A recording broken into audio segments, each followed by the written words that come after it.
NDTV क्यों छोड़ा, निकाला गया या आपने इस्तीफा दिया? लीगल नोटिस वगैरह भिजवा दिया मुझे। दिमाग कह रहा है नहीं ईएमआई, दिल कह रहा है नहीं इज्जत। ऐसा क्या हुआ अडानी के टेक ओवर के बाद? न्यूज रूम का माहौल कैसा था जब ये खबर आने लगी कि अब अडानी का हो जाएगा एनडीटीवी? लोग एक से दूसरे के उसमें भाग रहे थे कमरे में। पहले ज़बां गोदी कहा जाता है, क्या अब हम भी गोदी हो जाएंगे? सोशल मीडिया पे पढ़ सकती थी कि तुम बेईमान हो, तुम ये हो, तुम वो हो। ये व्यवस्था के साथ सेटलमेंट का मामला नहीं है? ब्रीफ ये दिया गया, you do it in your balanced boring NDTV BBC style. क्या ऐसा लगने लगा था कि अगर एनडीटीवी हमने छोड़ा नहीं तो एनडीटीवी से निकाल दिया जाऊंगा? मुझे आरक्षण विरोधी, जनेऊधारी एक खबर आई जुनैद और नासिर हत्याकांड वाली, और उसमें हमने भी क्यों नहीं छोड़ दिया जैसे कि एक और सज्जन छोड़ चले गए। मुंबई में राहुल गांधी की प्रेस कॉन्फ्रेंस को डिस्टर्ब करने के लिए दबाव डाला। इन रंगों से मुक्ति की ही तो लड़ाई है कि आप टैग कर देते हो, हरा मतलब मुसलमान कर देते हो, गेरुआ मतलब हिंदू कर देते हो। रवीश का कोई मैसेज फोन आया आपके पास? सवर्णों का सवर्णों के लिए और सवर्णों के द्वारा। नमस्कार, आदाब, सत श्री अकाल, जय भीम, जोहार। मेरा नाम है नवीन कुमार। मार्च 2023 का महीना, एक खबर आती है कि एनडीटीवी बिक गया है, अडानी ने खरीद लिया है। और इसके बाद कयास लगने शुरू हो जाते हैं कि कौन कौन लोग एनडीटीवी छोड़ेंगे, किनको किनको निकाला जाएगा, क्या क्या बदलाव आएंगे। रवीश कुमार इस्तीफा देते हैं और इसके बाद बहुत सारी घटनाएं पत्रकारिता की दुनिया में एक साथ घटने लगती हैं। मुंबई से सोहित मिश्रा का इस्तीफा होता है, फिर सुनील सैनी एनडीटीवी छोड़ देते हैं, फिर बहुत सारे लोगों के बारे में खबरें उड़ती हैं कि वो एनडीटीवी छोड़ने वाले हैं। उन्हीं में से एक संकेत उपाध्याय हमारे साथ हैं। संकेत, बहुत बहुत स्वागत है आर्टिकल 19 पर। तो क्या कहूँ आपको, आपकी नई शुरुआत के लिए बधाई दूं या एनडीटीवी छोड़ने या उससे अलग होने पर अफसोस जाहिर करूं? नवीन भाई, सबसे पहले तो आपका बहुत बहुत स्वागत है, और मैं आपको थैंक यू कहना चाहता हूं कि आपने मुझे ये मंच दिया। मुझे आपने इस लायक समझा कि आप मुझसे बात कर रहे हैं। नहीं, आप स्टार हैं पत्रकारिता की दुनिया के। धीरे धीरे बात खुलेगी, इस पर तो बात होगी ही कि एनडीटीवी क्यों छोड़ा, निकाला गया या आपने इस्तीफा दिया, क्योंकि बहुत सारे लोगों की इसमें बहुत दिलचस्पी है। तो इस पर हम लोग बात करेंगे, लेकिन कुछ निजी बातें भी करेंगे आपके सफ़र के बारे में, आपकी परवरिश के बारे में और पत्रकारिता के बारे में, जो हम सब लोगों की अलग अलग समझ है और आज के जो हालात हैं उस पर बात करेंगे। लेकिन शुरुआत हम वहाँ से करना चाहते हैं कि जब एनडीटीवी के बिकने की खबर आई, जब उसके अडानी के टेक ओवर करने की खबर आई, तो आपकी पहली प्रतिक्रिया क्या थी? मन में एक डाउट था, क्योंकि जाहिर सी बात है, और ये आपने अभी मार्च 2023 बोला, मैं तो आपको बताऊंगा कि ये खबर उससे पहले ही आ गई थी और उसका एक आइडिया ऑफिशियल अनाउंसमेंट देर से आया था, लेकिन उससे पहले वो सुगबुगाहट और वो सारी चीजें शुरू हो गई थी। तो शुरुआत में मन में ये बात ज़रूर आया कि क्या अब हम उस तरीके से रहेंगे जैसे कि रह रहे हैं? क्या हम उस तरीके की आज़ादी से बोल पाएंगे जिस तरीके से अभी बोल रहे हैं? क्या हम उस तरीके की पत्रकारिता कर पाएंगे जैसे कि अभी कर रहे हैं, जिस पर मुझे भयंकर गर्व था, है और हमेशा रहेगा। क्योंकि आप नवीन भाई यकीन नहीं मानेंगे, और ये चीज़ मैं हमेशा अपने साथ रखूँगा, अपने चैनल की जो व्यूअरशिप थी ना, वो आपको पता है किस तरीके की थी? वो ऐसा नहीं है कि लोग मतलब मोहब्बत में दीवाने हुए चले जा रहे हैं, वो तो है ही, लेकिन उसके साथ साथ ऐसे ऐसे लोग थे जो कि आके बोलते थे, सुनिए आप एनडीटीवी में है ना? मैंने कहा जी। मुझे लगा अभी कुछ तारीफ वगैरह होगी। वो कहते हैं कल आपका वो जो शो था ना, उसमें 8:14 पे आपने ये जो शब्द बोला था वो मुझे ठीक नहीं लगा, उसकी जगह आप ये शब्द बोलते तो ज्यादा ठीक होता। अच्छा चलता हूँ। अब आप समझ रहे हैं, ऐसा व्यूअर। तो ये मैं इसको भी एक मोहब्बत का प्रतीक मानता हूं। आपको एक एक आदमी 100 बातें सिखा करके जा रहा है। एक सज्जन थे, उनका बिहार से फोन आया, मैं आज तक नहीं भूल सकता। उन्होंने मुझसे कहा एक बात बताएं, ऐसे अपना वो जो तरीका होता है उनका। मैंने कहा जी बताइए। कहते हैं आजकल आप मैं बहुत बोलने लगे हैं, कम कीजिए, थोड़ा सा अच्छा रखते हैं। क्या बात आप समझिए, आपका व्यूअर आपको सेल्फ सेंटर्ड अप्रोच एग्जैक्टली आपका व्यूअर आपको तुरंत आपको पटरी पे लाने का भी काम कर रहा है इतना। और ये अपना कर्तव्य समझता है, ये समझता है, अपना राइट समझता है कि वो आ करके आपको ये बता जाए। मैं इसको अपनी सबसे बड़ी उपलब्धि मानता हूं नवीन भाई, कि ये हो रहा था कि लोग सिर्फ तारीफ ही नहीं ये कर रहे थे। फिर से इस सवाल पर लौटेंगे, लेकिन थोड़ा आपके सफ़र के बारे में लोग जानना चाहेंगे कि आपकी पढ़ाई लिखाई कहाँ से हुई, आपने जर्नलिज्म कैसे शुरू किया, और फिर कैसे टेलीविज़न और फिर टेलीविज़न का उससे बाहर होना। 21 साल हो गए। 21 साल। हाँ, 21 ईयर्स। उसकी शुरुआत लेकिन एक न्यूज़ एजेंसी से हुई थी, इंडो एशियन न्यूज़ सर्विस, 2002 में। वहाँ से शुरू किया। 1 साल दिल्ली में इंटर्नशिप की, बाद में फिर वहीं रिपोर्टर बन गए। अगर आप उससे पहले पूछें, बहुत संक्षिप्त में बता देता हूँ। दिल्ली यूनिवर्सिटी से ग्रेजुएशन किया। उससे पहले यहीं नोएडा में एक स्कूल है, डीपीएस नोएडा, जहाँ अभी हाल फिलहाल में गया भी था। अपनी टीचरों का मैं आशीर्वाद लेके आया, वो बड़ी खुश थी इस फैसले से। हाँ, एनडीटीवी छोड़ने के बाद। एनडीटीवी छोड़ने के बाद उन्होंने बोला कि बेटा गो, यू हैव आवर ब्लेसिंग। गुरु अगर दुआ दे देना तो इससे बड़ा एहसास कुछ नहीं होता। मतलब मैं वो इमोशन आपको अभी बयान नहीं कर सकता, वो जब प्रिंसिपल और वाइस प्रिंसिपल ने आशीर्वाद दिया। तो वहाँ से वो अपना स्कूल था। उससे पहले हमारे पिताजी क्योंकि बीबीसी में काम करते थे, तो ये लेट 80s अर्ली 90s की बात है। उस समय हम लंदन में भी थे। दर्शकों को बता दें कि संकेत उपाध्याय के पिताजी मधुकर उपाध्याय बीबीसी के बहुत मशहूर जर्नलिस्ट रहे। भारतनामा, जब हम लोग यूनिवर्सिटी में पढ़ते थे तो उनका शो सुना करते थे, भारतनामा, और बड़ा इंतजार रहता था जी भारतनामा का। जी हाँ जी।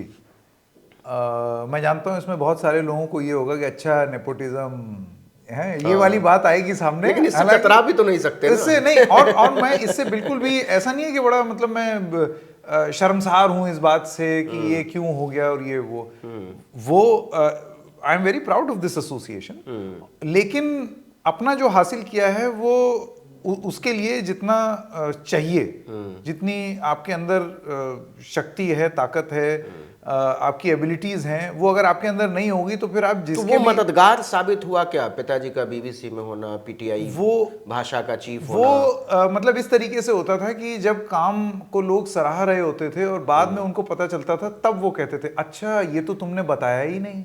वो इस तरीके से होता था। मतलब वो पोस्ट वर्क एक इमोशन जगता था। उसकी वजह से कोई काम मिला हो ऐसा अव्वल तो मुझे जरूरत महसूस नहीं होती कि आप इस बात को हर जगह जाकर के हाईलाइट करें। हाँ, हाईलाइट करें। हालांकि ऐसा भी नहीं है कि मुझे बड़ी बड़ी शर्म आ रही है इस बात से। ये मेरे लिए बड़े गर्व की बात है।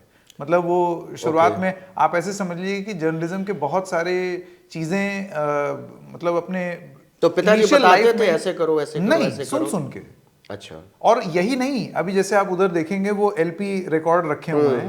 ये मैंने सब एक टाइपराइटर भी देखा, ये उन्हीं का है। 1982 एशियाड समझ गया था कि हाँ, एशियाड में सेकंड हैंड लिया था पिताजी ने। अच्छा। वो कोई एक अंग्रेज आया था, उससे वो सेकंड हैंड में। आमतौर पर हम लोगों का मतलब हम लोगों ने जो टाइपराइटर देखा है वो रेमिंगटन का है। ये ओलिवेटी लेटेरा 25 है।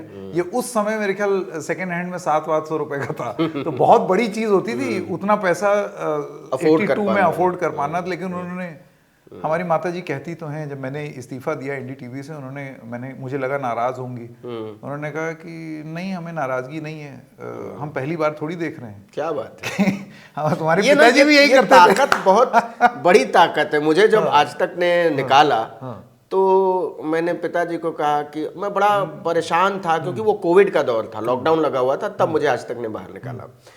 तो मैंने पिताजी से पूछा कि मैंने पिताजी को मुझे लगा कि उनको बता तो दूं कि ये हो गया। तो पहले मैं वहाँ 10 बजे का शो किया करता था, वो अचानक से आवाज़ आनी बंद हो गई। तो मुझे लगा पिताजी, मैंने बोला हाँ तुम्हारा आ नहीं रहा है आजकल, क्या हो गया? बोले पापा निकाल दिया। तो बोले अब क्या करोगे? बोले पता नहीं क्या करेंगे, कुछ करेंगे लेकिन अब टीवी नहीं करेंगे। तो बोले हाँ तो क्या है, जो टीवी नहीं करता है मर जाता है क्या? बहुत बढ़िया, जो होगा अच्छा होगा। बहुत बढ़िया। अपना काम करो, इतना दिन से काम किए हो, कुछ करो। तो ये जो ताकत होती है ना, वो सारा सपोर्ट सिस्टम एक तरफ, ये जो ताकत मिलती है ना, वो लगता है नहीं अब तो कर देंगे कुछ ना कुछ। 100%। एक बार एक पिछली संस्था में लीगल नोटिस वगैरह भिजवा दिया मुझे कि आप जो है तुरंत आए, हमें पता चला है आप यहाँ ज्वाइन कर रहे हैं, नहीं किया तो आपके खिलाफ ये धारा वो धारा, ये धारा, दुनिया जहाँ का। तो मैं डर गया एकदम। शुरुआती दिन थे वो, जाहिर सी बात है आप 30-32 साल के होते हैं, अब आप सोच रहे हैं चलें कोर्ट कचहरी का चक्कर काटें कि अपना काम करें। तो उस पर भी हमारी माता जी का ये कहना था कि ठीक है, पार्ट एंड पार्सल है ये, बदनामी में भी नाम होगा, अगर वो आमादा हैं, तुमने कुछ गलत नहीं किया है तो हो जाए, देख लेंगे। ये इतना तगड़ा सपोर्ट सिस्टम होता है ना, और वही सपोर्ट अभी भी मिला, तो उससे बड़ा फायदा हुआ और उस वजह से ये फैसला लिया। अभी थोड़ी देर पहले आपने मुझसे ये सवाल पूछा कि आपको निकाला गया या आपने खुद छोड़ा। निकाला तो हमें आज तक कभी किसी ने नहीं है, क्योंकि शायद हमने कभी वैसी स्थिति उत्पन्न होने नहीं दी। और उसमें नवीन भाई सबसे बड़ा किरदार अदा किया है हमारे दिल ने। वो इसलिए क्योंकि अक्सर होता क्या है कि आपके दिमाग और दिल में हमेशा एक लड़ाई चलती रहती है इंटरनली, ये हर पत्रकार के मन में चलती है। आप काम कर रहे होते हैं तो आपका दिमाग जो है वो आपको बताता है बढ़िया है गुरु, 10 बजे का शो कर रहे हो, आवाज देखो, इतना लोग अप्रिशिएट कर रहे हैं, इतना ट्वीट हो रहा है, इतना है। आपको भी लोग बोलते होंगे हैंगिंग झील वाला आपका कितना पॉपुलर हुआ था, तो आपको ये लगता होगा दिमाग बता रहा है देखो कितना लोकप्रिय हो गया हूं मैं ये। लेकिन आपका दिल जो है ना, वो कुछ चीजों को देख करके आपको इशारे देना शुरू कर देता है। वो दिल को पहले पता चल जाता है, क्योंकि दिल से आवाज आने लगती है कि अब मजा नहीं आ रहा, काम में वो बात नहीं लग रहा। दिमाग कह रहा है नहीं ईएमआई, दिल कह रहा है नहीं इज्जत। तो ये जो इज्जत वर्सेस ईएमआई की जो लड़ाई आपके शरीर में लगातार चलती रहती है, उसमें दिल आपको 6, 8, 10 महीने पहले आगाह कर देता है कि ये ना आपकी तरफ से ही अभी कुछ कुछ होने लगेगा, जिसकी वजह से फिर किसी और को कुछ कारण मिलेंगे, फिर कहा सुनी होगी, फिर बात आगे बढ़ जाएगी। तो उससे पहले ही दिल की सुन लो, इज्जत वर्सेस ईएमआई की लड़ाई में। ऐसा क्या हुआ अडानी के टेक ओवर के बाद कि पहले लग रहा था कि एनडीटीवी में इज्जत और ईएमआई साथ साथ चल सकती है और फिर लगा कि नहीं, ये इज्जत वर्सेस ईएमआई है, या तो इज्जत बचेगी और नहीं तो ईएमआई दे पाऊंगा। क्या हुआ ऐसा? टेक ओवर हुआ, तो टेक ओवर के बाद जैसे मैंने आपको बताया, एक न्यूज रूम का माहौल कैसा था जब ये खबर आने लगी कि अब अडानी का हो जाएगा एनडीटीवी? तब क्योंकि लोग जानते नहीं है कि एनडीटीवी के अंदर के लोगों में कैसी खलबली थी, जो निश्चित तौर पर मैं आपको बता, उस समय मैं न्यूज रूम में ही था। लोग एक से दूसरे के उसमें भाग रहे थे, कमरे में लोग एक दूसरे से पूछ रहे थे कि ये देखा तुमने, ये देखा ये खबर, अब क्या होगा। अब तो हम, सबसे बड़ा डर तो ये था कि अब हमारी एडिटोरियल लाइन चेंज हो जाएगी, अब हम भी बाकियों की तरह हो जाएंगे। और जो एक सबसे प्रमुख डर था, वो डर ये था कि क्या अब हम भी, जिसको अहले ज़बां गोदी कहा जाता है, क्या अब हम भी गोदी हो जाएंगे? क्या अब हम ये नहीं बोल पाएंगे, वो नहीं बोल, हमारे ऊपर बंदिशें आ जाएंगी? ये डाउट था हर किसी के मन में। मैं भय, बड़ा स्ट्रॉन्ग वर्ड है, मैं भय इस्तेमाल नहीं करूं, मेरे मन में कोई डर नहीं था, संदेह था, एक थोड़ा सा मतलब डाउट था कि अब ये हो जाएगा, वो हो जाएगा। तो फिर शुरुआती जो कुछ इंटरव्यू आए आपने देखा, तो उसमें एक लक्ष्मण रेखा खींचने की बात कही गई। उसके बाद फिर जो एडिटोरियल लीडरशिप आई, उन्होंने भी ये बोला कि भाई हम रॉ मटेरियल थोड़ी खत्म कर देंगे यहाँ आकर के। कुछ कॉन्वर्जेशंस में ये भी बोला गया कि हम कुछ भी हो जाए गोदी नहीं बनेंगे। तो उससे एक थोड़ी सी उम्मीद कि चलो कुछ रहेगा। अच्छा, मेरा ये मानना है, मैं आपको एक और चीज बताऊं, बहुत सारे ऐसे लोग थे जिन्होंने डॉग विस्लिंग भी की। अच्छा, ये जैसे ही हुआ उसके बाद तुरंत छोड़ के बाहर निकले, और उसके बाद उन्होंने बोला कि ये आ गया, ऐसे हो गया, अब चुनना होगा आपको, इधर या उधर, धर्म युद्ध जैसा जॉर्ज बुश वाला ये जो ध्रुवीकरण टाइप बातचीत होती है ना, ये सिर्फ राजनेताओं में नहीं, न्यूज रूम्स में भी होती है। उसमें आपको मजबूर कर दिया जाता है कि आप एक साइड पकड़ें। मेरा ये कहना है, मैं अपने अनुभव से क्यों ना अपना निर्णय लूं। तो कुछ लोगों ने ये तय किया कि वो पहले छोड़ दें, और उन्होंने बात अपनी ही बातचीत में ये बात फैला दी कि अब तो बर्बाद हो गया सब, ये घर में घुस आए और ये और वो, और इस चक्कर में हुआ जितनी गाली सोशल मीडिया पे पढ़ सकती थी कि तुम बेईमान हो, तुम ये हो, तुम वो हो, वो दुनिया जहां की देखी। लेकिन ठीक है, उससे आपको ना थोड़ा सा थिक स्किन रखना पड़ता है नवीन बाबू। मोटी चमड़ी अगर आप नहीं करेंगे तो फिर आप काम ही नहीं कर पाएंगे। तो जो आपसे बेइंतहा मोहब्बत करता है, वो आपसे खफा भी बराबरी से ही होगा। आपने कहा कि मुझे कहीं से निकाला नहीं गया, और क्योंकि वो नौबत नहीं आने दी मैंने। ये व्यवस्था के साथ सेटलमेंट का मामला नहीं है?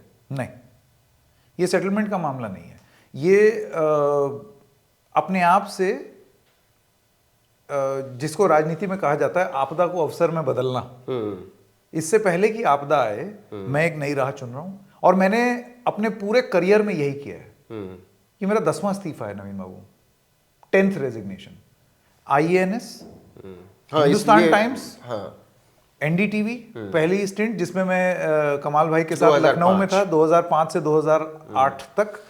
उसके बाद हेडलाइंस टुडे 3 महीना 6 महीना, न्यूज मैं वहां था, पता नहीं हमारी मुलाकात तब कैसे। हाँ, उस समय बहुत कम समय में था, उस समय खली वली चलता था वहां पर। मैंने कहा भैया इस उम्र में अब मैं ग्रेट खली महाबली तो नहीं करूंगा अपने जीवन के साथ, जाएं कुछ काम करें। फिर times now anti establishment channel हुआ करता था उस समय, हमें लगता था कि ये है पत्रकारिता, सरकार से आप सवाल पूछ रहे हैं। हाँ, वो अब एहसास हो रहा है ना, लेकिन उस समय क्या है, आप क्वेश्चन करते थे। मैं कह रहा हूं कि वो जो करने का तरीका है हम उससे तब भी एग्री नहीं करते थे, हम अपने हिसाब से करते थे। और कई बार बातचीत में ऑफिस में वो अर्णब गोस्वामी की भी ट्रेनिंग NDTV में ही हुई है। बिल्कुल, सब जगह, अरे गुरुकुल है भाई, सबका गुरुकुल है। और वो मतलब वो बाद में फिर लोग निकल के मजाक उड़ाते हैं कि दिस NDTV टाइप जर्नलिज्म, ये मजाक बना दिया ना आपने इसको, क्योंकि आपको ये लगा कि ये नहीं।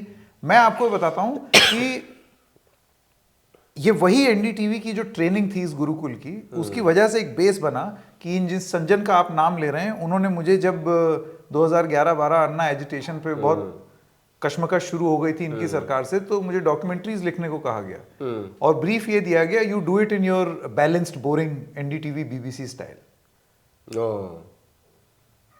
इज्जत आप करते हैं, बैलेंस की इज्जत आप करते हैं, तो आप भी जानते हैं आप क्या कर रहे हैं। तो ये हुआ, मैं मतलब किसी की आलोचना नहीं करना चाहता, हमारा ये है, देखिए हर चीज एक अनुभव है।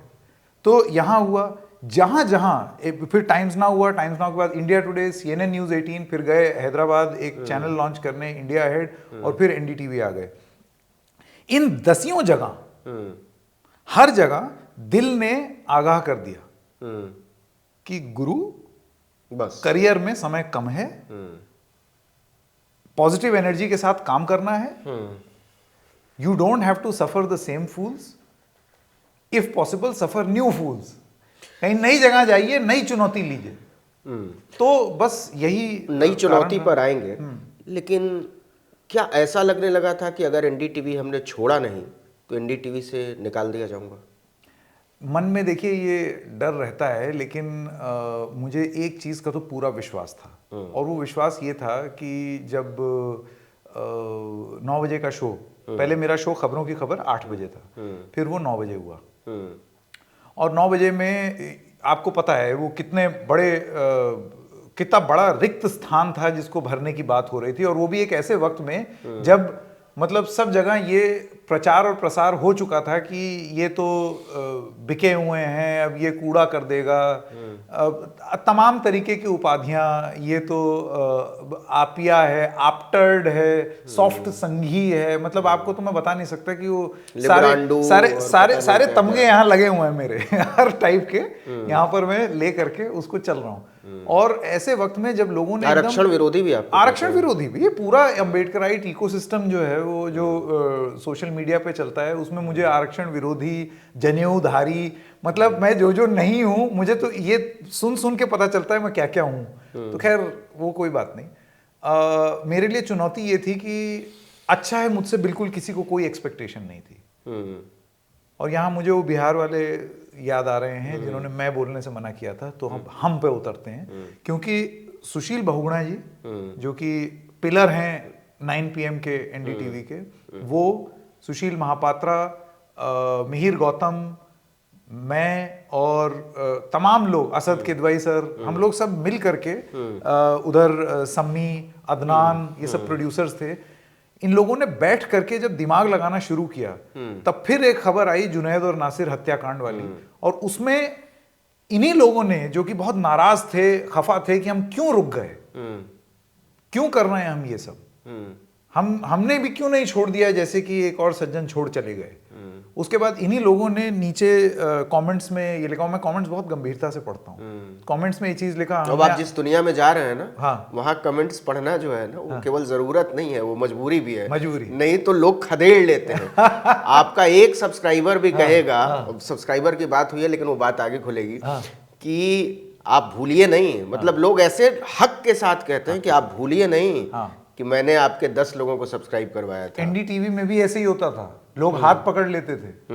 मुझे अभी भी याद है एक अंकल, और आप मुस्कुराने के अलावा कुछ नहीं कर सकते। कुछ नहीं कर सकते, कुछ नहीं। फ्लाइट में जो है वो आपको पकड़ लेंगे, वो आपको ऐसे बोलेंगे, वो आपने वो बोला था ना, मैं आपको बता रहा हूँ ये इतना। एक तो क्या है ना, अपना एनडीटीवी का व्यूअर, आपका व्यूअर एकदम खालिस हिंदुस्तानी आर्गुमेंटेटिव इंडियन है, ठीक है ना, निश्चित तौर पर बहस पसंद हिंदुस्तानी, लॉजिकल है, लॉजिकल है। आपने ये कैसे कह दिया, इसमें ये नहीं है। और मतलब हर चीज को आप बेतुकी समझ के आप नजरअंदाज नहीं कर सकते। आपको उसके भले ही इमोशंस में वो नाराज हो या कुछ हो, उसके पीछे छुपी हुई बात आपको जानना बहुत जरूरी है। और ये एनडीटीवी ने सिखाया, एनडीटीवी के व्यूअर्स ने सिखाया। प्यार भी करते थे और पूरे हक से डांटते भी थे। तो ये सारी चीजें हो रही थी। तो मैं भूल गया हम लोग क्या बात कर रहे थे। हम लोग बात कर ये बड़ी दिक्कत है पत्रकारों के साथ, है ना। नहीं, हम खूब लोग बतियाने लगते हैं। एनडीटीवी के माहौल पर बात कर रहे थे जब खबर आई कि अडानी ने टेक ओवर किया। तो वो टेक ओवर हुआ, उसमें जैसे मैंने बताया डाउट था मन में। हाँ, मैं आपको ये बता रहा था कि उसके बावजूद वो जो स्लॉट में जिसमें हम गए, वहां पर यही व्यूअर्स जो हैं अपने कमेंट्स में फिर लिखते हैं, हमने आपको गलत जज कर लिया। अच्छा, आप तो नहीं बदले और आप अभी भी उसी तरीके से बेबाकी से बोल रहे हैं और कुछ तो माफी आफी मांग रहे हैं। मैंने कहा भैया ऐसा मत करो, इतने भी महान नहीं है। ज्यादा पुरानी बात नहीं है। एनडीटीवी के मुंबई ब्यूरो में थे सोहित मिश्रा। उन्होंने बहुत गंभीर आरोप लगाया कि एनडीटीवी मैनेजमेंट ने और एडिटोरियल मैनेजमेंट ने मुंबई में राहुल गांधी की प्रेस कॉन्फ्रेंस को डिस्टर्ब करने के लिए दबाव डाला। ये बहुत सीरियस एलिगेशन है। उस समय आप एनडीटीवी न्यूज रूम का हिस्सा थे, क्या ऐसा हुआ था? आपको कोई जानकारी है? और इस पर क्या रिएक्शन था एडिटोरियल मैनेजमेंट का? जो नया मैनेजमेंट है ऑब्वियसली उसने डिनाई किया। उसने ये चीज एक स्टेटमेंट भी इशू की। हम लोगों से गुजारिश की, दबाव नहीं बनाया। देखिए जो सच बात है वो मैं बोलूं, ये नहीं बोला कि अब आप ये लाइन लीजिए और ये काउंटर कीजिए इस बात को। अपना स्टेटमेंट दिया और उन्होंने बोला हो सके तो देख लीजिए, अगर वो अगर आप ये ऐसा हम चाहते हैं। हाँ हो सके तो। ट्रूथ बी टोल्ड, हमने वो उसको फॉरवर्ड नहीं किया या रीट्वीट नहीं किया क्योंकि मुझे ज़रूरत महसूस नहीं हुई ये करने की। ये हम सब जानते हैं और मुझे ऐसे लगता है नवीन सर, हमारा इस्तीफा दे देना अपने आप में इस बात का जवाब है कि हम क्या पहले महसूस करते थे, किस तरीके की एडिटोरियल इंडिपेंडेंस, और हमने अपनी आज़ादी और अपनी बंदिशें खुद तय की थी। हम अपनी लिमिटेशंस भी जानते हैं। लिमिटेशंस ये नहीं कि हमें किसी से दब जाना है कुछ, लिमिटेशंस पत्रकारिता की मर्यादा की, वो मर्यादा हमको खुद मालूम है, वो हमने डिफाइन किया और वो इजाजत इस एनडीटीवी ने हमको दी थी कि आप अपनी मर्यादा खुद सेट कीजिए। अगर आपको लगता है कि आपको ये बोलना है, फैक्ट से बैकअप कर सकते हैं तो बोलिए। उनका ये कभी नहीं कहना था कि आप प्रो बीजेपी मत हो जाइए अपनी बात में या प्रो कांग्रेस मत हो जाइए। फैक्चुअल बात अगर है तो बोलिए ना। मुझे ऐसे लगता था कि वो जो इंडिपेंडेंस है वो धीरे धीरे धीरे करके, एकदम से कुछ नहीं होता, लेकिन धीरे धीरे करके वो कम हो रही थी।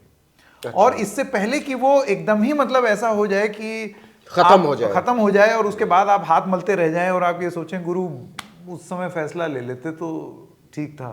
यही मैं बोल रहा हूं कि 6-8 महीने बाद ऐसी नौबत हो जाए कि आप राह चलते मिलें और सलाम दुआ भी ना करें हम। तो हमने उसी खूबसूरत मोड़ पे, सोहित ने अपने वीडियो में ये बात भी बोली, साहिर लुधियानवी का शेर, तो बस वही बात थी। और जहां तक रही डिस्टर्ब करने की, अब उसके और किसने उसको कहा मैनेजमेंट में, वो कहाँ हो रहा है, वो तो इन दोनों के आपस की बात है।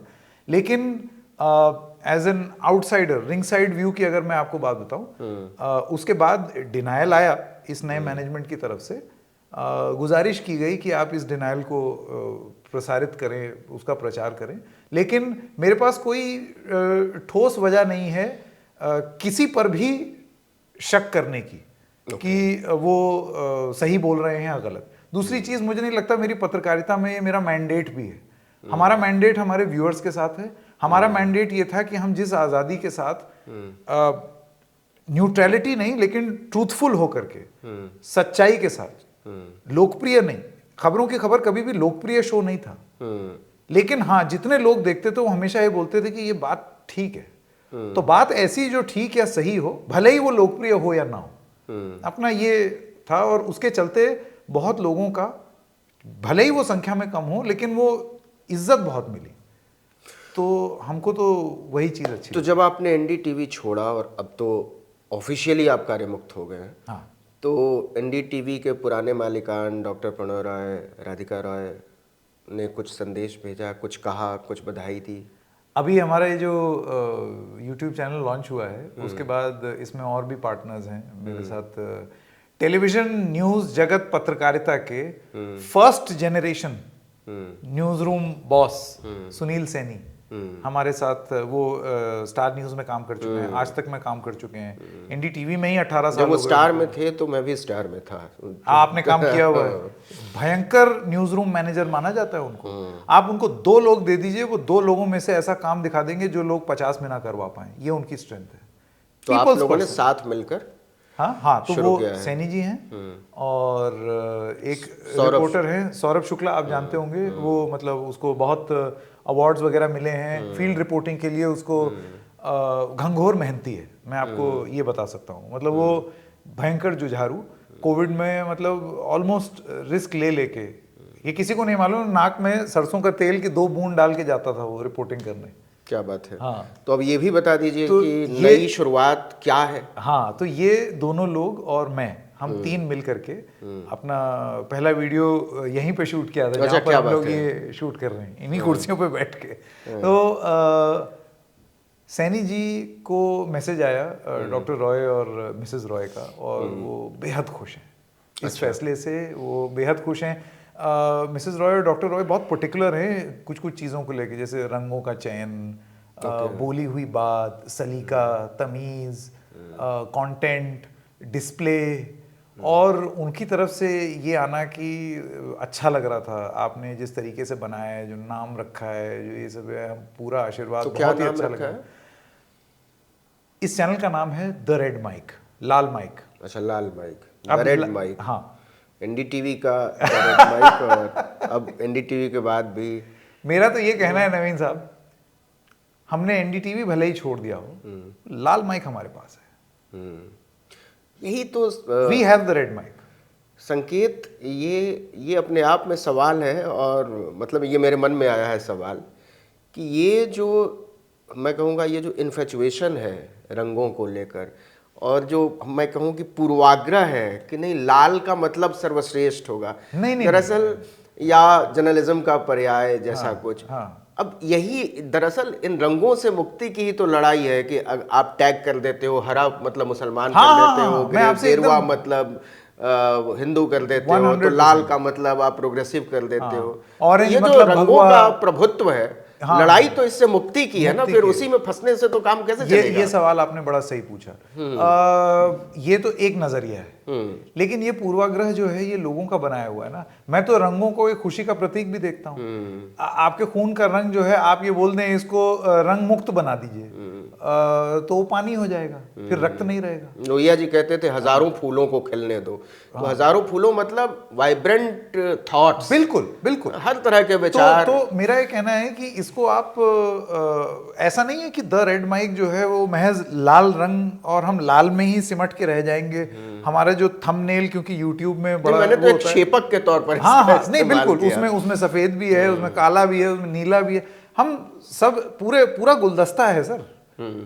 अब वो नाम उसका हमने लाल इसलिए रखा है क्योंकि वो एक इमोशन है। अब आपने लाल माइक का जिक्र किया है और आपने अपने चैनल, तो पहले तो आपको बहुत बहुत बधाई, थैंक यू, बहुत बहुत शुभकामनाएं कि आप जल्दी ही, मैं कहूँगा कि जिन वजहों से आपको नई शुरुआत करनी पड़ी या आपने इसको स्वेच्छा से चुना है, वो उन वजहों को एक लॉजिकल कंक्लूजन मिलता हुआ दिखाई पड़े, तो आपको बहुत बहुत शुभकामनाएं। थैंक यू नवीन भाई। लेकिन जब लाल माइक की बात होती है और जब एनडीटीवी की बात होती है, तो एक नाम का जिक्र होता है, उनका नाम है रवीश कुमार। हाँ, वो लाल माइक को लेकर कई बार अपनी बात कह चुके हैं, वो एनडीटीवी के पर्याय की तरह बन चुके थे।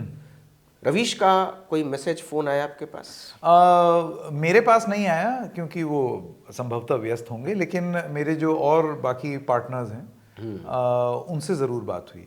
मेरे ख्याल से सौरभ से बात हुई, उनकी बड़ी लंबी बात हुई और उन्होंने आज एक बड़ा अच्छा कॉन्ग्रेचुलेटरी ट्वीट भी किया है। तो मैं समझता हूँ ये अपने आप में एक समर्थन है। और उन्होंने ही नहीं, तमाम लोगों ने, मैं देख रहा हूँ कि वो लगातार सुबह से, मैं तो फ़ोन की बैटरी डाउन हो गई सुबह से, क्योंकि तमाम लोगों का मैसेज जो है वो आ रहा है, जितने वेल विशर्स हैं, जो लोग जेन्युइनली नवीन साहब हमसे हमारे काम को सराहते हैं, पसंद करते हैं, वो सब लोग दिल से जुड़ रहे हैं। और मैं आपको ये भी बताता चलूं कि इसमें से बहुत सारे ऐसे लोग हैं जिनको विपरीत विचारधारा का भी माना जाता है। तो बात जो सही हो, सिर्फ लोकप्रिय ना हो, अगर आप इस फिलॉसफी को लेकर के, बहुत मुश्किल है इस पे चलना क्योंकि इसमें इंस्टेंट पॉपुलैरिटी नहीं है। ऐसा नहीं है कि आप रातों रात 2 लाख 3 लाख 5 लाख, मतलब ऐसे एक पूरा विचारधारा वाले लोग जो हैं वो आपके साथ जुड़ जाएं, ऐसा नहीं होगा, क्योंकि आप कभी कभार उनको भी नाराज कर देंगे अपनी बात से, किसी और को भी नाराज कर देंगे, कल को कोई और जो है वो आपकी बात पसंद कर रहा है, आज गुस्सा हो जाएगा। तो ये तो हम जीवन भर झेलते हुए आए हैं। आप भी करते हैं अपने वीडियो में, आप कभी कभार कुछ किसी के खिलाफ बोल देते हैं। तो मेरा ये मानना है, तो मुझे ऐसा लगता है कि इसके तो ये चलते खूबसूरत चीज है, लगता यही तो है है, कि ठीक यही है, वो रंगीन गुलदस्ता ये आपको है। बताता है कि आप क्रेडिबल हैं।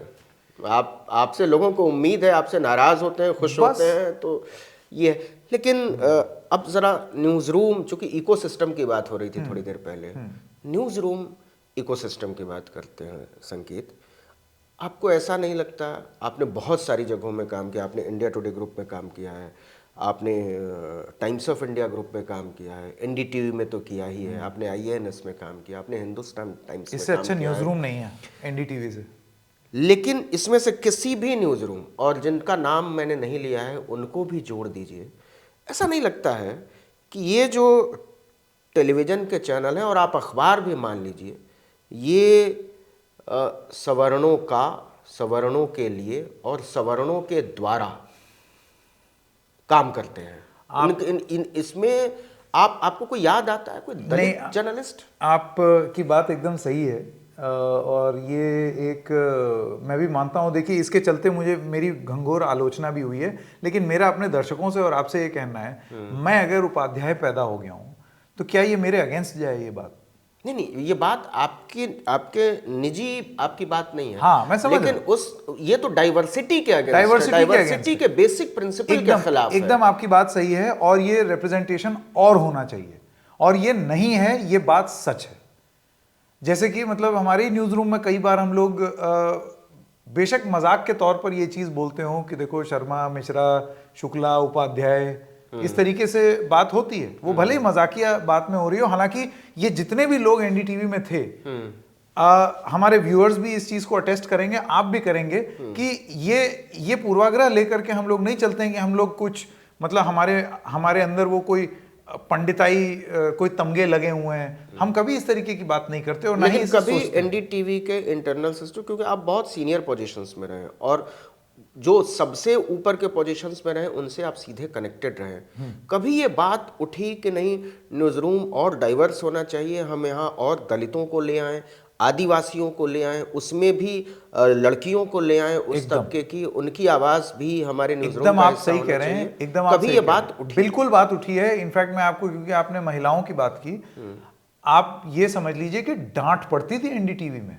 कि अगर आप पैनल बना रहे हैं और अगर उसमें आपने सिर्फ पुरुषों को अगर उस पैनल में ले लिया, डांट पड़ती थी, ये क्यों किया आपने?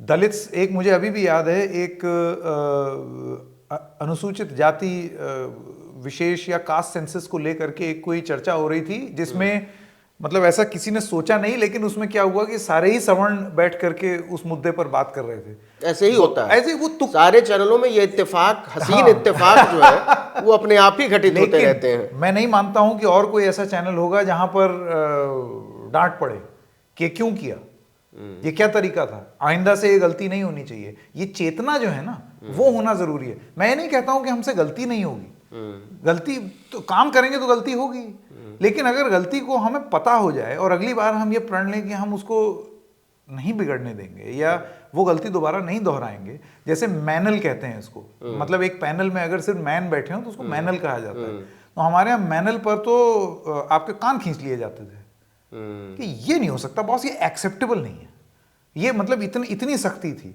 एनडीटीवी एक वक्त लेकिन इंटरनल सिस्टम में नहीं आने देंगे, मतलब दलितों को, आदिवासियों को प्रोड्यूसर नहीं बनाएंगे, रिपोर्टर नहीं बनाएंगे, एंकर नहीं बनाएंगे। ऐसा इसलिए तो, मैं कह रहा हूँ हाँ, कि ये केवल कास्टिज्म का मामला नहीं है, ये बेसिकली रेसिज्म का भी मामला है। हाँ, हाँ, हमारा पूरा टेलीविजन का जो न्यूज़ रूम है वो रेसिस्ट है, और इसकी वजह से मान लिया जाता है कि उनकी बात भी हम ही करेंगे, उनको खुद अपनी बात नहीं, वो ठीक नहीं है, वो बिल्कुल भी ठीक नहीं है। और ये इसको तो कोई डिनाई नहीं कर सकता कि आपको और रिप्रेजेंटेशन चाहिए और बहुत एक्टिवली आपको वो प्रतिनिधित्व देना होगा। और मैं एक और चीज बता दूं, टेलीविजन न्यूज रूम जो एक समय ये था ना कि मतलब आप उसको एक उस पे रखते थे पेडेस्टल पे कि मतलब न्यूज रूम में जब तक प्रतिनिधित्व ना हो तब तक कैसे बात कहे, वो जमाने पलट गए हैं सर। अब जो है ना, अब किसी को अपनी बात कहने के लिए टीवी के न्यूज रूम की जरूरत नहीं है। तो अगर लोग चाहें, all all thanks to technology, अब लोग जो हैं वो अपनी बात कहेंगे और फिर आपको उनकी बात सुननी पड़ेगी। तो ये आप अगर नहीं बदलेंगे तो तकनीक आपको बदल देगी, और ये जितनी जल्दी न्यूज रूम्स में लोगों को समझ में आए उतना बेहतर। वो प्रतिनिधित्व आपको देना पड़ेगा, वो इन कम्युनिटीज का राइट है। अच्छा, आप पर आरोप लगा था और मैं उस आरोप का जिक्र करना चाहता हूँ। हमने चर्चा भी की थी हाँ, कि आप जातीय आरक्षण के विरोधी हैं। हाँ। आप विरोधी हैं? हाँ, आप बताइए आपको क्या लगता है? नहीं, मेरे लगने न लगने से क्या होता है, लेकिन मैं उस समय में जो बोला था, और देखिए वो बिहार वाले भाई साहब याद आ रहे हैं। हमें ये लगता है कि जिस तरीके से नवीन कुमार जब चैनल में थे, अब तो आप अपने खुद के बॉस हैं, लेकिन जब आप चैनल में थे तो आप जो भी काम करते थे साल भर बार आपके काम की समीक्षा होती थी, जिसके बदले में आपको एक इंक्रीमेंट मिलता था, जिसमें बॉस बैठ करके करता था कि नवीन बाबू ने ऐसे किया, ये काम किया, ये किया, वैसे किया, या अजय बाबू जो हैं वो उन्होंने कितना अच्छा कैमरा किया, तो फिर उनके बॉस ने उनकी रिव्यू किया। ठीक है, इसी तरीके से हर चीज की दुकान चल रही है, नहीं चल रही, कितना सामान बिका, सारी चीजें, सरकारी नीतियां ये लागू की, ये इफेक्टिव हुई, नहीं हुई, समीक्षा आप देख रहे हैं हर चीज की, हर स्कीम की। आप जो तभी तो आपको पता चलेगा कि आप उस उद्देश्य को पूरा कर पाए हैं या नहीं।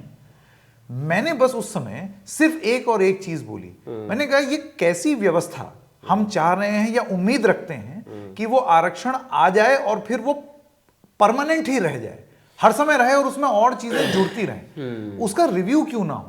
कि अगर कोई, इसीलिए तो जातीय जनगणना की मांग उठती रहती है। बिल्कुल, कि आप रिव्यू तो करो, आप रिव्यू तो करो, सही। बताओ कि वो जिन जातियों को आपने, जिनकी भलाई के लिए आप ये लाए, उनकी भलाई सही में हुई भी है या नहीं, या कहीं ऐसा तो नहीं है कि कुछ जाति विशेषों की ज्यादा भलाई हो गई है और कुछ जो है अभी भी पीछे रह गए हैं, उन तक लाभ नहीं पहुंच पाया है। और अगर लाभ नहीं पहुंच पाया, बिहार के कास्ट सर्वे ने इसका जवाब दिया है। हाँ। और रही बात रिव्यू करने की, तो ये सरकार की रिपोर्ट है कि देश के जो 5 टॉप आईआईटी हैं और Indian institute of science, 6 institute में 90% प्रोफेसर जो हैं वो सवर्ण हैं। 90% एकदम। हाँ, देश के जो 43 केंद्रीय विश्वविद्यालय हैं, ये भारत सरकार ने लोकसभा में पिछले साल अपने जवाब में कहा था, उसमें ओबीसी की भागीदारी जो है 14% है, उसमें दलित की भागीदारी जो है वो 12% के आसपास है, और आदिवासी की भागीदारी जो है वो 4-5% के आसपास है। तो अगर इतने साल तक रिजर्वेशन सचमुच में मिला है तो ये भागीदारी आती क्यों नहीं है? आती क्यों नहीं? यही तो इसका मतलब कि रिजर्वेशन मारा गया है, उसका असर नहीं हो रहा है। और अगर मैं उसके असर तो तब होगा जब आप रिजर्वेशन दोगे। आपने रिजर्वेशन दिया ही नहीं है। सही बात, ये तो मानना पड़ेगा ना। सरकारों ने, चाहे जो भी सरकारें रहीं, उन्होंने इस क्लास को और कास्ट को भागीदारी देने में बेईमानी की है। ये हमको स्वीकार करना पड़ेगा, तब जाकर, और कास्ट सेंसस को लेकर हमको ईमानदार रवैया अपनाना पड़ेगा। उसका कारण पता है क्यों होता है? जहां कोई चीज इस देश में एक पॉलिटिकल टूल बन जाएगी, एक राजनीतिक हथियार बन जाएगी, वहां ये प्रॉब्लम। दुर्भाग्यवश आरक्षण को एक राजनीतिक हथियार बना दिया कि आप अभी कोई भी राजनीतिक दल से आरक्षण की समीक्षा का एक शब्द बुलवा लीजिए, आप बुलवा ही लीजिए। क्यों? क्योंकि उनको ये मालूम है कि तुरंत लोग हाँ उसको गलत इंटरप्रेट करने वाले, बिल्कुल उसी तरीके से जैसे हमारे ऊपर ये आरोप लगाया गया कि हम एंटी रिजर्वेशन है, हम एंटी एब्सोल्यूटिज्म है। कोई भी चीज ये बोल देना कि भाई ये अपने आप में एब्सोल्यूट है, ऐसे तो जीवन ही नहीं होता है भाई, ऐसे तो जीवन ही नहीं होता है। आपने अगर आरक्षण लगाया है तो आप रिव्यू तो करोगे ना कि लोगों को लाभ पहुंचा है या नहीं, या अगर किसी को लाभ पहुंच गया है और किसी को नहीं पहुंचा है तो फिर आप जो पीछे रह गए हैं उनको भी सेम लेवल पर लाने के लिए या और बेहतर करने के लिए जो इसका लाभ है सही मायने में वो आप पहुंचाएं। वो आप कब कर पाएंगे? जब आप रिव्यू करेंगे। अब आप कहें रिव्यू की बात करना ही अपराध है तो, और ये रिव्यू की बात तो ज्यादातर लोग कर रहे हैं अब, रिव्यू करो कि रिव्यू वाली ही बात पर ये एंटी रिजर्वेशन का आरोप लगा था। क्योंकि रिव्यू होगा तो वो घट भी सकता है, बढ़ भी सकता है। हाँ। जो जैसा है वैसा करो। हाँ। फिर से घूम फिर कर उसी सवाल पर आते हैं कि टेलीविजन का जो इकोसिस्टम है, जिसकी वजह से आपको छोड़ना पड़ा, जिसकी वजह से बहुत सारे लोगों को छोड़ना पड़ा, उसमें मैं अपने आप को भी शामिल करता हूँ। ऐसा क्यों हुआ कि टेलीविजन, खास तौर पर टेलीविजन जो है वो एडिटोरियल कोलैप्स की तरफ है, एडिटोरियल सुप्रीमेसी ख़त्म है? क्या इसकी वजह ये है कि जो टेलीविज़न चैनलों के संपादक हैं वो ज़्यादातर जो हैं वो इंटेलेक्चुअल नहीं है, वो ज़्यादातर सेंसिबल नहीं है, वो बहुत सारी चीज़ों को समझते, वो अच्छे प्रोड्यूसर तो हो सकते हैं लेकिन उनसे हम किसी जर्नलिज्म जैसे एडिटोरियल एक्सीलेंस की उम्मीद धीरे धीरे कम होती जा रही है। ये बात है। और ये अगर आप एक इन जेनेरिक टर्म्स अगर आप ये विश्लेषण अगर आप रखें तो ये गलत नहीं होगा, ये सही है और ये बहुत लोगों को महसूस हो रहा है। लेकिन देखिए, मैं हमेशा light at the end of the tunnel type का इंसान रहा हूं और हमेशा रहूंगा। नवीन जी, हम उन लोगों में से नहीं हैं जो ये बोलेंगे कि टीवी इज डेड, टीवी मर चुका है। भाई, जिस तरीके का रिसोर्स और पैसा चाहिए, अब कल एग्जिट पोल हुआ, ठीक है, यूट्यूबर जो है वो एड़ी चोटी का जोर लगा दें, उस तरीके का इक्विपमेंट और इंफ्रास्ट्रक्चर और सर्वे आप करवा पाएंगे? नहीं करवा पाएंगे। लेकिन हाँ, फिर जो करवा सकता है वो उस पैसे का या सर्वे का दुरुपयोग करने की स्थिति में भी है ना? वो इन्फ्लुएंस भी हो सकता है राजनीतिक रूप से, या उसके ऊपर वो दबाव भी आ सकता है। दुरुपयोग शब्द का इस्तेमाल किया, मुझे एक घटना याद आई। हाँ। क्योंकि एनडीटीवी को ना बहुत पायस किस्म की चीज़ मानते हैं जर्नलिज्म में, ऐसा प्रचारित है और इसी तरीके से उसका बाजार खड़ा किया गया है। 2013 की बात है, मैं इसलिए ये सवाल बहुत ज़रूरी मानता हूँ पूछना। 2013 में एनडीटीवी के 25 साल हुए थे। एनडीटीवी ने राष्ट्रपति भवन की बुकिंग की थी। 25 साल का जलसा राष्ट्रपति भवन में हुआ था, जो उससे पहले भी कभी नहीं हुआ और उसके बाद भी कभी नहीं हुआ। राष्ट्रपति भवन को एनडीटीवी के मालिकान ने एक बैंक्वेट हॉल से ज़्यादा कुछ नहीं समझा था। वहाँ बड़े बड़े नौकरशाह, बड़े बड़े नेता और बड़े बड़े उद्योगपति बैठे हुए थे और उनके सामने डॉक्टर रॉय ने कहा कि आपने हम पर भरोसा किया, हम आपका भरोसा नहीं तोड़ेंगे। क्या ये सत्ता और कॉरपोरेट के नापाक गठजोड़ का एक नायाब नमूना नहीं था? एक भौंडा प्रदर्शन नहीं था कि एनडीटीवी ने राष्ट्रपति भवन की बुकिंग इस केवल ये दिखाने के लिए की कि हम क्या कर सकते हैं, हमारी पहुंच क्या है? फिर कहां पवित्रता? फिर एनडीटीवी है, क्या है? नहीं, ये एक मत हो सकता है। इसमें मैं इसलिए टिप्पणी नहीं करना चाहता क्योंकि मैं उस समय इस चैनल में था नहीं। पर अगर आप एज एन आउटसाइड व्यू मुझसे जानना चाहें कि मैं इसके बारे में क्या समझता हूं, क्योंकि अब आप भी आउटसाइड है, मैं भी आउटसाइड है, तो मेरा ये अच्छा बोला आपने। मेरा ये मानना है कि उस समय जो मुझे याद आ रहा है, 25 हिंदुस्तानी और वो बहुत ही नामी गिरामी लोग थे और किसी को भी उन लोगों की उपलब्धियों पर संदेह की कोई खास वजह नहीं है और राष्ट्रपति खुद उनको सम्मानित कर रहे थे। तो अगर आप इस दृष्टिकोण से देखें तो वो एक तरीके से देश के नामी गिरामी लोगों के सम्मान का भी एक उत्सव था। वो एक प्राइवेट चैनल का फंक्शन था, जिस वजह से आलोचना ये हो रही है कि ये काम तो आप किसी होटल में भी कर सकते थे और प्रेसिडेंट तो होटल्स वगैरह में जाते ही हैं, वहां भी चले जाते हैं। तो वो क्या उस समय वजहें रही होंगी? देखिए नवीन साहब, ना तो मैं उस समय चैनल में था, अंदर की क्या वजह है कि वो वेन्यू चुना गया, ये सत्ता की वजह से हुआ या ये लोगों को और ज़्यादा सम्मान मुहैया कराने के लिए ये मंच चुना गया, ये तो वही लोग उसका जवाब दे पाएंगे जिन्होंने ये फंक्शन किया है। बस मैं तो इतना ही कह सकता हूँ। एक व्यक्तिगत सवाल, जब आपने तय किया, अब मैं मान कर चल रहा हूँ कि आप टेलीविज़न छोड़ चुके हैं और निकट भविष्य में मतलब कम से कम मतलब मैंने टीवी को, जैसे मैंने बोला, मैं I am not in the business of writing the political और basically write the epitaph of TV, कि मतलब टीवी मर गया, उसमें वो पत्थर गाड़ दो और ऐसे करके हाथ जोड़ो कि ये बड़े अच्छे हुआ करते थे। मैं नहीं मानता। टीवी उतना ही रेलेवेंट है जितना अखबार है, जितना रेडियो है, सारे माध्यम चल रहे हैं, डिजिटल भी चल रहा है। नहीं, इसमें किसी को कोई शक होना ही नहीं चाहिए कि टेलीविजन एक बहुत मजबूत टूल है मास कम्युनिकेशन का, और इसकी ताकत से भी किसी को इनकार नहीं होना चाहिए। टीवी डिजिटल को यूज करता है Exactly. अपनी पॉपुलैरिटी के लिए, तो वो अपना तो हालांकि अभी ये वाइसी वर्सा हो गया, डिजिटल को टीवी यूज कर रहा है, सब एक दूसरे की यूज सब पॉडकास्ट होता है। सोचिए, मतलब मैं तो पॉडकास्ट होना चाहिए था रेडियो, अब लोग YouTube पे पॉडकास्ट करते हैं। तो ये मैं कह रहा हूँ बड़ी, और वीडियो पॉडकास्ट मतलब पॉडकास्ट तो बेसिकली ऑडियो फॉर्म है कम्युनिकेशन का। हाँ, ये तो इंटरव्यू हो गया, लेकिन उसको पॉडकास्ट कह रहे हैं। ठीक है, मेरा क्योंकि उसको कैजुअल रखते हैं तो पॉडकास्ट कह देते हैं।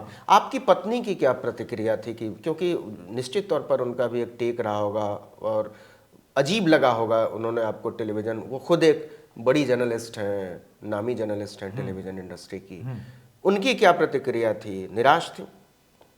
उनको मालूम है मैं कैसा हूँ। और दूसरी चीज़ ये है कि हमने अक्सर इतना खुलापन रखा है इससे पहले, जैसे हालांकि ये हमेशा एक पर्सनल ओपिनियन होता है या पर्सनल डिसीजन होता है कि आप जिसमें आप परिवार से कंसल्ट करते हैं, और अमूमन हमारे परिवार में समर्थन ही मिला है। और मैं उनकी अकेले की प्रतिक्रिया नहीं, अपने पूरे परिवार की प्रतिक्रिया को आपके सामने रखना चाहूँगा। वो हमेशा से सपोर्टिव ही रहा है।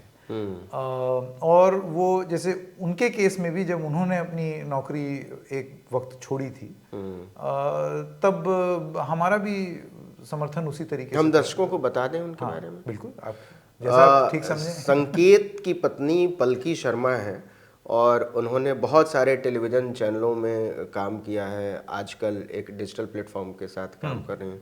तो मुझे लगता है कि इसका भी फायदा आपको मिलेगा उनके तजुर्बों का। तो ये घरेलू हालांकि हम लोग बात नहीं करते हैं बिल्कुल भी। आप ये समझिए कि वो, आप जो कुछ भी आप इमेज बनाएं, परसेप्शन बनाएं, लोग तमाम तरह की बात करते हैं कि तो ट्विंकल खन्ना और अक्षय कुमार की तरह हैं, एक धड़ पकड़े है। मैंने नहीं सुना ये तो। अरे बहुत पूछिए मत साहब, इतनी गाली आदत पड़ गई है अब ये सब चीजों की। लेकिन ये है कि हम जानते हैं कि इतना असली लिबरल होना यही तो होता है। आप अपने जिस चीज में आप विश्वास रखते हैं, आप उसमें विश्वास रखिए। मुझे जिस चीज में इंडिविजुअलिटी बहुत जरूरी है, बहुत जरूरी है। मेरे घर में हमारे माताजी और पिताजी के मतभेद हैं, कई मुद्दों पर हैं, लेकिन इसका मतलब थोड़ी है कि मतलब वो गुम्मा लिए दौड़ा दें एक दूसरे को, ऐसा नहीं है। और ये मेरे ख्याल से ये लगभग हर लिबरलिज्म के प्रतीक घर में ये देखने को मिलता है। अब मेरे ख्याल से आपके भी रिश्तेदारों में ये चीज़ होगा कि पता चला कि पत्नी जो है वो कुछ और सोच रही हैं, पति कुछ और सोच रहे हैं। घर घर में इस तरीके की कहानी अब देखने को मिलती है कि लोग बहुत अलग अलग विचारधारा के हैं, लेकिन यही वो गुलदस्ता है जिसकी आप बात कर रहे हैं।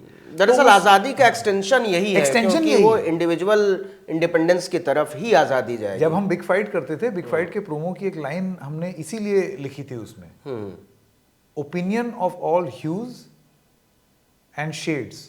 मतलब ये कि आपको कंप्लीट पिक्चर तभी मिलेगी जब आप ये आर और पार वाली बात, ये कहाँ लिखा है कि दो ही धड़ हैं, ये कहाँ लिखा है आप बताइए। ये भी तो हो सकता है कि मैं आपकी 3 बात और अजय बाबू की 2 बात मिला करके एक तीसरी बात में विश्वास रखता हूं, क्योंकि मेरे हिसाब से तथ्य इस तरफ मुझे ले जा रहे हैं। ये जो एंटी एब्सोल्यूटिज्म का जो जर्नलिज्म है ना, यही है केंद्रवाद, यही है सेंट्रिज्म। इसका ये मतलब नहीं है कि आप बैलेंसवादी हो गए या आप हर समय बच बच के चलते हैं, नहीं। सही को सही, गलत को गलत, इकोसिस्टम के परे अगर आप बोलने की आदत अपने अंदर डाल लें, तो आप ये पाएंगे कि आप 2 बार अपने आप से एग्री करेंगे, 3 बार उनसे एग्री करेंगे, एक आधा बार हमसे कर जाएं, और यही खूबसूरती है। क्योंकि ओपिनियन एब्सोल्यूट नहीं होता, सच एब्सोल्यूट होता है। तो यही है कि सच जो है वही सबसे बड़ी चीज़ है, और हम सब लोग सत्य की तरफदारी की लड़ाई लड़ रहे हैं। और हमको उम्मीद है, मतलब मैं सबको साथ ले रहा हूँ कि सच हमेशा जीवित रहेगा, लोकतंत्र को बचाएगा सच। उन लोगों की आप आवाज़ बने जिनकी आवाज़ें दबाई गई हैं। मैं इसके लिए आपको शुभकामना देता हूँ। मैं ये वादा करता हूँ, क्या और बात ये है? वादा मैं यहाँ पर आपके मंच से नवीन बाबू कर रहा हूँ कि जो पीड़ित, शोषित, वंचित, इनजस्टिस रिपोर्टिंग, ठीक है ना, ये थोड़ी सी विलुप्त होती हुई रिपोर्टिंग, अक्सर ये न्यूज रूम्स में कह दिया जाता है, कहाँ यार तुम ये सब, कहाँ तुम जिसे कहते हैं ना वो झंडा उठाए घूम रहे हो। हाँ, महाराष्ट्र के वो विदर्भ के किसानों की बात, क्या लॉन्ग मार्च क्या कवर करना, लॉन्ग मार्च में क्या है, कौन देखेगा, व्यूज ही नहीं आएंगे, ये बोरिंग चीज है। कुछ ऐसा करो जिसमें रेटिंग आए, जिसमें लोग जुड़े। एक ज़रूरी सवाल संकेत, पैसा कहाँ से आएगा? क्योंकि रिपोर्टिंग जो है वो खर्चीला उपक्रम है। बहुत बहुत। पूरी चीज़ तो मैं कुछ सोचा है? बिल्कुल सोचा है, बहुत बहुत ज़्यादा मंथन हुआ है इस चीज़ पर। मैं धन्यवाद करना चाहता हूँ बहुत सारे लोग जो कि रूहानी तौर पर हमारे इन्वेस्टर्स जो हमारे साथ जुड़े हैं, उन्होंने इस आइडिया में विश्वास जताया है। दूसरी चीज़ आप ये समझिए, जैसे कि पहले कॉलोनीज में होता था ना सहकारिता, मैं नहीं कर रहा हूँ कोऑपरेटिव शुरू करने जा रहे हैं, लेकिन बहुत हद तक उस तरीके की पत्रकारिता, मतलब लोग जो हैं वो रिसोर्स पूलिंग करेंगे। अब ज़रूरी नहीं है कि संकेत उपाध्याय, सौरभ शुक्ला या सुनील सैनी जो हैं वो यहाँ से बैठे बैठे गांव में सीधे ही चले जाएंगे, आप नहीं कर सकते। वो बहुत, आप सही कह रहे हैं, बहुत खर्चीला धंधा है वो। इसी वजह से तो लोग डिबेट फॉर्मेट में चले गए, उन्होंने चीखना चिल्लाना ज़्यादा बेहतर समझा। लेकिन हाँ, अपने नेटवर्क से, अपने गुडविल से, दोस्तों से, इस पत्रकारिता में जो परिचय हुआ है उनसे मिल करके, वहाँ अगर हम किसी को जानते हैं जो ये एडिटोरियल थॉट प्रोसेस हमारे साथ शेयर करता है, उसको हम चिन्हित कर चुके हैं और कर रहे हैं। तो हमें मालूम है कि वो किस तरीके से वो रिसोर्स पूलिंग करनी है, कैसे। जैसे छोटी सी आपको एक बात बताऊं, अक्सर ये बोला जाता है कि आप अगर मतलब pro Muslim anti Muslim, pro Hindu anti Hindu, ऐसी बात होती है। नफरती जो प्रयोग है उसका एक परिणाम यही देखने को मिलता है। एक छोटा सा प्रकरण हुआ था, वाराणसी में एक शमीम भाई थे, वो चल रहे थे, एक सीसीटीवी फुटेज आई जिसमें शमीम भाई ने एक बच्ची को, पानी सड़क पर था और करंट आ रहा था, वो तड़प रही थी, कोई पास नहीं जा रहा था, वो भी चपेट में आ जाते। शमीम भाई गए, उन्होंने एक लकड़ी ली और लड़की को डांट के बोले, लकड़ी पकड़, लकड़ी पकड़, और फिर ऐसे करके खींच लिया।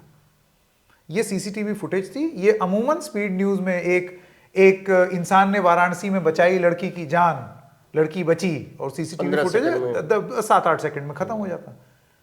हमने, हमारे एक सहयोगी हैं, उनको भेजा शमीम भाई के पास। शमीम भाई ने पूरा प्रकरण हमको बताया, ऐसे हुआ, फिर ऐसे हुआ, फिर ऐसे हुआ। हमने उसमें सिर्फ एक छोटी सी चीज लिखी, शमीम भाई में फरिश्ते जिंदा हैं। क्या बात? और शमीम भाई ने वो पूरा नरेट किया। ये ज्यादा पुरानी बात नहीं है, 3.5 मिलियन लोगों ने देखा। ये इंसिडेंटल था, ये एक अच्छी कहानी थी जो कि 7 सेकंड में निपटा दी जाती, लेकिन हमको ये लगता है कि ये एक ऐसी कहानी थी जो रूहानी, मैंने एडिटोरियल बौद्धिक बौनेपन की बात की थी। और कौन आपत्ति करेगा शमीम भाई के इस एक्ट पर? अगर कोई ये कहता है कि ये इनको तो एक ही की बहादुरी दिख रही है, ये आपका ओछापन है अगर आप इस तरीके से सोचते हैं। क्योंकि क्या वो शमीम भाई जो हैं वो हिंदुस्तानी नहीं है? क्या उन्होंने ये सोच करके उस बच्ची की जान बचाई कि ये कोई मुसलमान बच्ची होगी तो मैं बचा लेता हूँ, हिंदू होती तो मैं नहीं बचाता? ये तो नहीं सोचा ना उन्होंने तो बस लाठी दी, खींच लिया, बचा लिया। और वो इस बात में पूरा नरेट कर रहे थे कि हमने ऐसा किया, हमने उसको डांटा, हमने कहा कि लकड़ी पकड़। तो वो उन्होंने अपनी पूरी कहानी बताई और लोग इस कहानी को सुनना चाहते थे। तो मेरा ये कहना है कि ये आइडेंटिफाई करना, ये देश की ये स्पिरिट है। और मुझे ऐसे लगता है, मुझे इस चीज का पूरा विश्वास है कि इस स्पिरिट को लोग रेड माइक के माध्यम से देखेंगे। ये रेड माइक लोगों का माइक है और उन्हीं की आवाज है। क्या बात है।